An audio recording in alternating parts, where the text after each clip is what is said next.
Cobweb Christmas, a Tradition of Tinsel by Shirley Climo, illustrated by Jane Manning. Cobweb Christmas.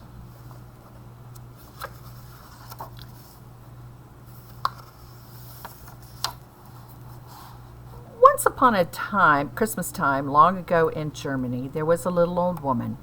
She was so little that she had to stand on a stool to climb into bed, and so she couldn't even count all the Christmases she'd seen. The children in the nearby village called her Tante, which means auntie in German. Tante lived at the edge of a pine forest in a tiny cottage just large enough for her to keep a canary for singing, a cat for purring, and a dog to lie beside the fire. Squeezed up against the cottage was a barn. In it, Tante kept a donkey for riding, a goat for milk and cheese. She had a noisy rooster to wake her in the morning and a speckled hen to lay an egg for her breakfast. With so many animals about her, her little cottage wasn't very tidy, but a bit of fur and a few feathers or a spiderweb or two did not bother Tante. Except once a year, when the days grew short and the nights grew long, the old lady would nod her head and said, "It's time to clean for Christmas." Then Tante shook the quilt, scoured the kettle until it shone. She scrubbed the floor on her hands and knees and stood tiptoe on her stool to sweep the cobwebs from the rafters.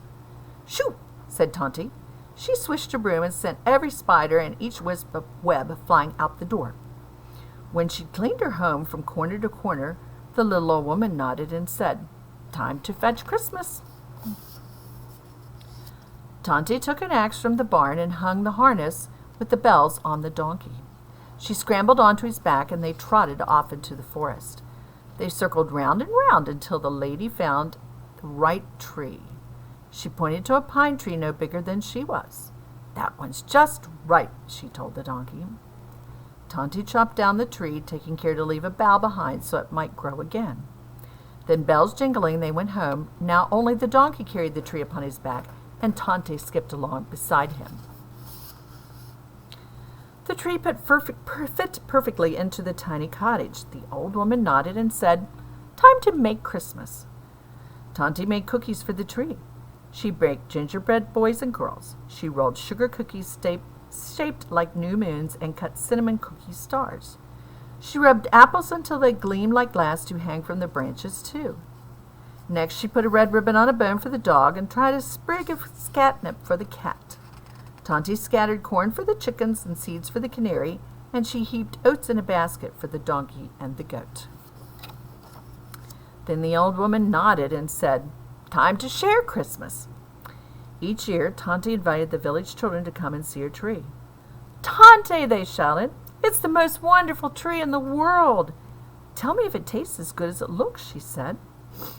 After the children nibbled the cookies and apples and ate every crumb of gingerbread, they hurried home to put their shoes by their doors for Kris Kringle. He was the Christmas visitor who went from house to house, tucking gifts into waiting shoes. Then Tante asked the animals to share Christmas. The dog, the cat, the canary, the hen, the rooster, and some small, shy wild creatures crowded around the tree. The donkey and the goat peered in the doorway. Tante had something for everyone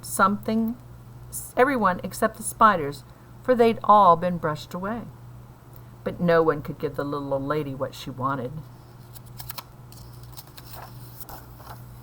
All of her life, Tante had heard tales about marvelous happenings on Christmas Eve.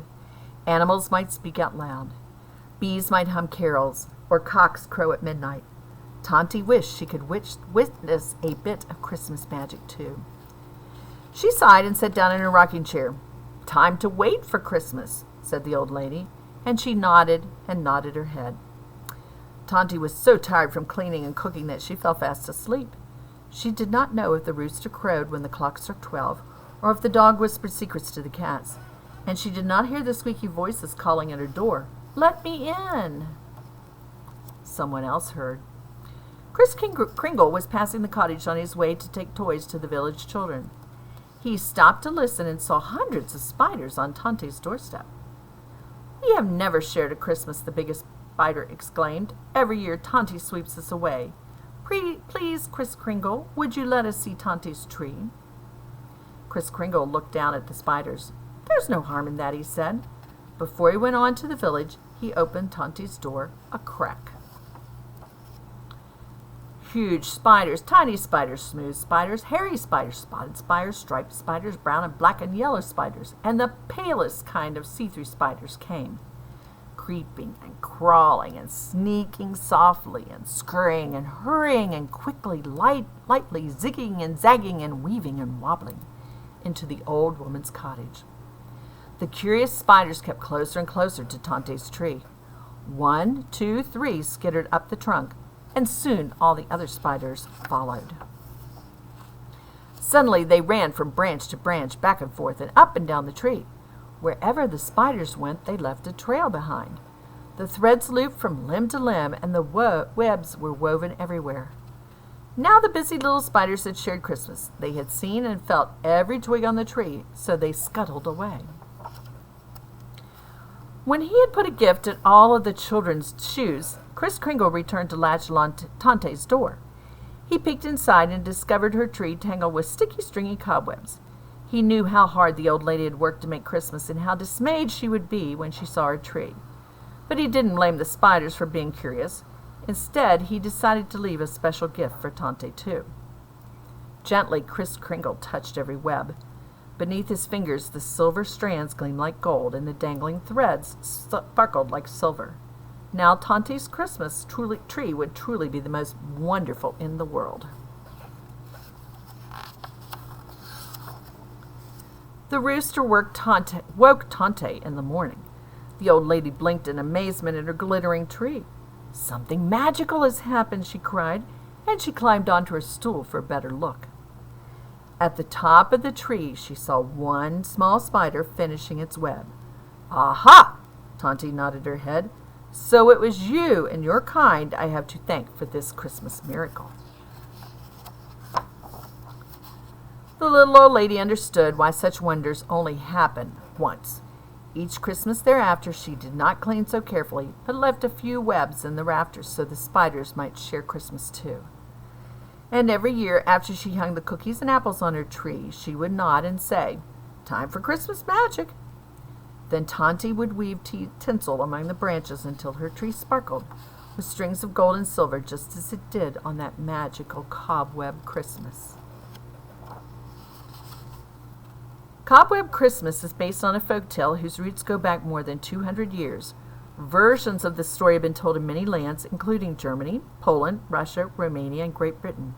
I've set this adaptation in the Bavarian forest, as this region has given us many of our Christmas tree traditions. The word tinsel comes from Latin and originally means spark or flash. In the 16th century, tiny filaments of metal were woven into fabric to add eye-catching flashes in clothing and tapestries. But it was not until the end of the 19th century that tinsel, originally shiny strands of brass or copper, were first included in holiday decorations. Once tinsel became a part of our Christmas trees, it also became a part of this folktale. Cobweb Christmas, the tradition of tinsel.